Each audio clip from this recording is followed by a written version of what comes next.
Hi అండి అందరికీ వసంత పంచమి శుభాకాంక్షలు. మా పాపకి అక్షరాభ్యాసం చేయాలనుకుంటున్నాము. డ్రెస్ క్రియేట్ చేద్దాం అనుకుంటున్నాను. నేనే ఈసారి పెయింటింగ్ వేద్దాం అనుకుంటున్నాను.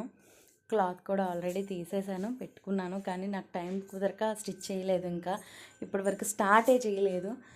చాలా హడావిడిగా పండగ అయిపోయింది, వెంటనే స్టార్ట్ చేశాను. బాటమ్ పోర్షన్లో లెటర్స్ రాశాను, టాప్ పోర్షన్లో సరస్వతి దేవి బొమ్మ వేశాను. టైలర్స్ కూడా నాకు ఏం ఇబ్బంది పెట్టకుండా 1 డేలో ఇచ్చేసారు. తొందరగా గుడికి వెళ్ళిపోయాము. బాగా చేశారు పంతులు గారు అయితే. అయిపోయాక స్లేట్ తీసుకొని నేనే ఫస్ట్ రాస్తాను అని అంటుంటే, లేదమ్మా స్టార్టింగే నాన్న రాయిపిస్తారు, తర్వాత అంతా నువ్వే రాయాలి అని చెప్పి అంటే ఊరుకుంది. డ్రెస్ ఎలా ఉందో కింద కమెంట్ చేయండి. అందరూ మా బేబీని బ్లెస్ చేయండి. Thank you.